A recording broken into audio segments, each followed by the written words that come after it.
Friends welcome back to my channel. Friends, red hat company నుంచి లేటెస్ట్గా ఒక recruitment అయితే రిలీజ్ చేశారు. సాఫ్ట్వేర్ క్వాలిటీ ఇంజనీర్ జాబ్ రోల్కి సంబంధించి వీళ్ళు రిక్రూట్మెంట్ అయితే రిలీజ్ చేయడం జరిగింది, వర్చువలైజేషన్ అనమాట. సో దీనికి సంబంధించి హైబ్రిడ్ మోడల్లో అయితే మీరు వర్క్ అయితే చేయాల్సి ఉంటుంది. సో కొన్ని రోజులు మీరు ఆఫీస్లో, కొన్ని రోజులు మీరు ఇంట్లో కూడా ఉండి వర్క్ అయితే చేయాల్సి ఉంటుంది. Learn Red Hat's virtualization stack virtualization solutions, research, develop and implement test automation tools. So automation టూల్స్కి సంబంధించి మీకు స్కిల్స్ అయితే ఉండాలన్నమాట.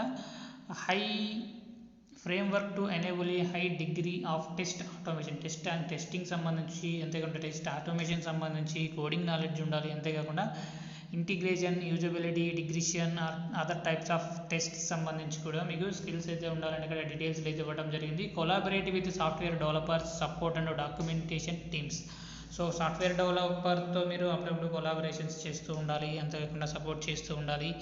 Solid skills and background with Linux operating system. So Linux operating system సంబంధించి కానీ, స్క్రిప్టింగ్ లాంగ్వేజెస్ సంబంధించి కానీ, like Python, వీటిపైన కూడా మీకు స్కిల్స్ అయితే ఉండాలి. ప్రోగ్రామింగ్ లాంగ్వేజెస్ పైన కూడా మంచి పట్టు అయితే ఉండాలన్నమాట. డీబగ్గింగ్ స్కిల్స్తో పాటుగా ట్రబుల్ షూటింగ్ స్కిల్స్, అంతేకాకుండా అనాలిటికల్ స్కిల్స్ కూడా ఉండాలని ఇక్కడ డీటెయిల్స్లో క్లియర్గా అయితే మెన్షన్ చేయడం జరిగింది.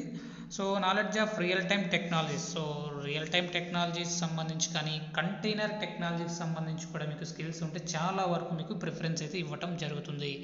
బీఈ బీటెక్తో పాటుగా నార్మల్ 3 ఇయర్ డిగ్రీ స్టూడెంట్స్ ఎవరైనా సరే ఫ్రెషర్స్ మీరు ఈ జాబ్కి అప్లై అనేది చేసుకోవచ్చు అనమాట. అప్లికేషన్ లింక్ డిస్క్రిప్షన్లో ప్రొవైడ్ చేస్తాను, అక్కడ నుంచి మీరు డైరెక్ట్గా అప్లై చేసుకోవచ్చు. ఇక్కడ మనకు అప్లై అనే ఆప్షన్ ఉంది, దానిపైన క్లిక్ చేసి మీ అప్లికేషన్ ఫామ్ సబ్మిట్ చేసినట్లయితే వితిన్ 24 అవర్స్లోగా కంపెనీ నుంచి మీకు కాల్ అనేది రావడం జరుగుతుంది. So thank you.